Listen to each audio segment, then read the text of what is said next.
What up, guys? I'm Dave Days, and welcome to this week's episode of Writing Room. Today, we're pairing musician Jake Broido with producer John Callender of Metronome Clinic. My name is Jake Broido from Los Angeles, California.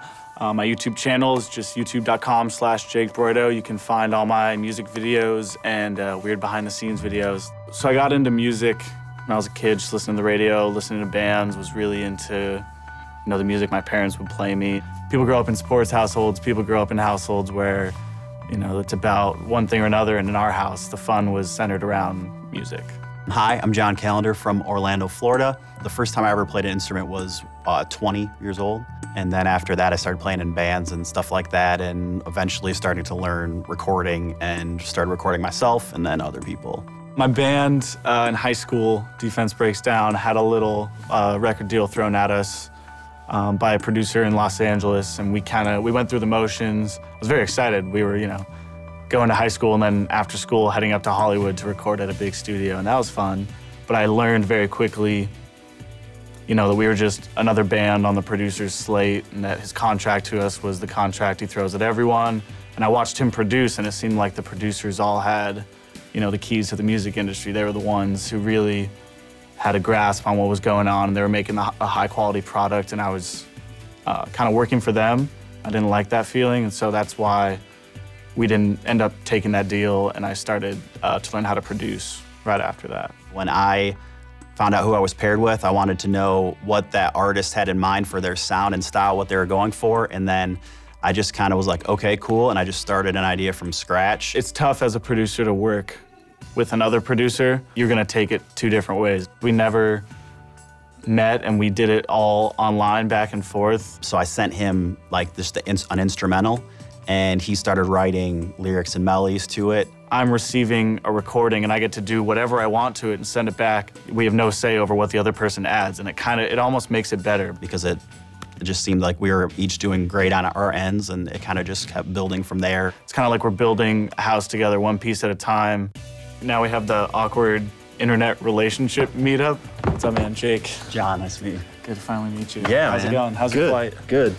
A lot of times you do meet people online, just whether they're friends or whatever, you meet people through like social networks and stuff. I've never worked with someone like this over just sending the tracks back and forth, but it came out. I love how it's turning out. For the circumstances that we were under when we were writing it and everything, to have it come out as good and as quickly as it did, I think was definitely a blessing. When you made the track, did you have any concepts in mind before I touched it, or were you? No, it's weird too, because usually I do more writing than producing, but for whatever reason, I was just focused on the track, I guess.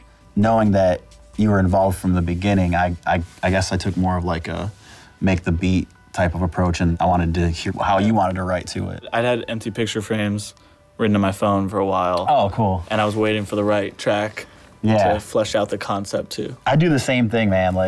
I have so many voice memos on my phone, and then notes for like 90 song titles. In a way similar to me, he keeps notes of song ideas and stuff in his phone and whatnot. And then when he's given new pieces of music, he tries to think, okay, is there something that can fit from an idea I already have previously?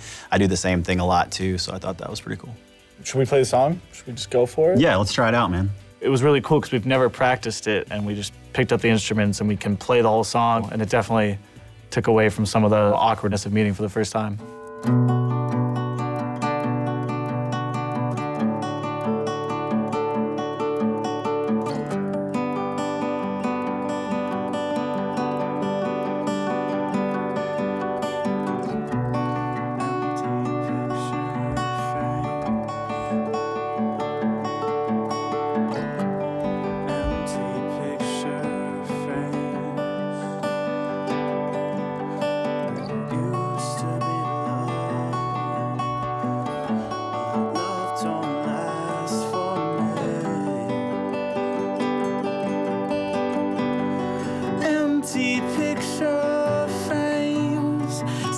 Stomach when I sleep alone, even sicker if I bring her home.